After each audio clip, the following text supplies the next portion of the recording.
This next tool that we're going to look at is maybe not quite as big a deal as the extrude tool, but it in its own way is very valuable, and it's the bevel tool. Now what that does is take the sharp edges off the objects and lets you knock them down.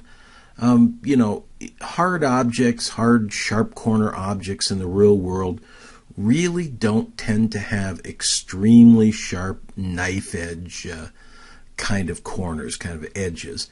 And that's one of those things that early 3D animation really, it was a tell, because it was hard to get edges to look like real world objects without a lot of work and a lot of geometry, and the computers just weren't up to it back in the day. So you'd see animation and it was really obvious because you'd have a flat face and then a real sharp corner, real sharp edge, and then another face. So the bevel tool is a way to let you knock those edges down on sharp edge objects to make them look more real world, make the light sort of transition over the edge better.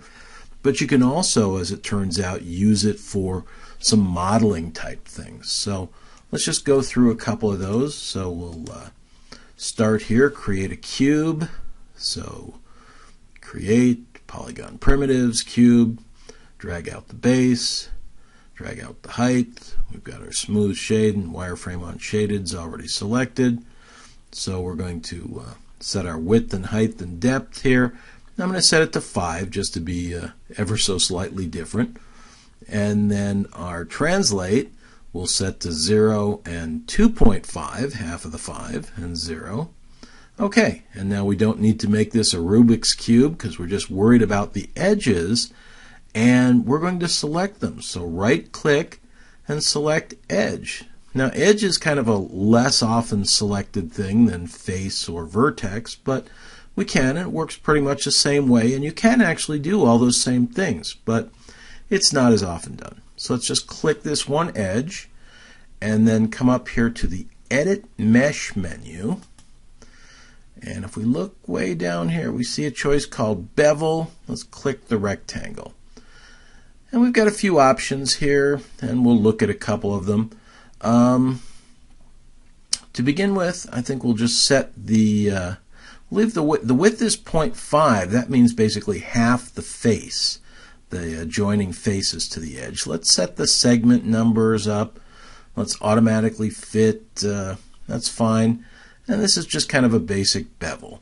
And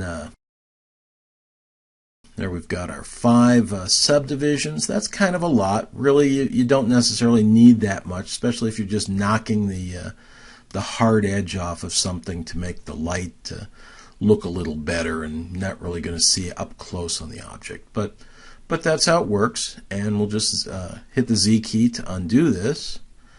And now let's do another one. Let's look at a modeling kind of thing. So we'll set the segments up a little higher.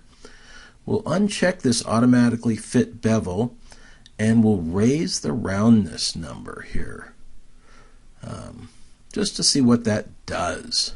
So there it is. Click apply, and look at that. It's created kind of like a bead. You can think of that as like a countertop edge, or I don't know what. That's where creativity comes in. What you might do with that. Of course, you might want to continue it around to the other edges, and that's another thing you can do here. So let's click Z and undo this, and click off to unselect the edge. Then we're going to marquee select all the edges here. So we've got all the edges selected, and we're going to do a bevel on all the edges simultaneously. So let's see, I'm going to knock the segments back down and then reselect this automatically fit bevel and leave everything else pretty much the way it is. Click apply, and look at that. So it's an interesting shape. It's kind of like our geometry, our Rubik's Cube, but a little different way for those things to be segmented, just rounding off the edges. and that's it. So you can use that in different places. Again, it's not as widely used as the extrude or maybe some of the other things we're going to look at in this chapter, but it does have its place. So that's it for now, and we'll see you next time.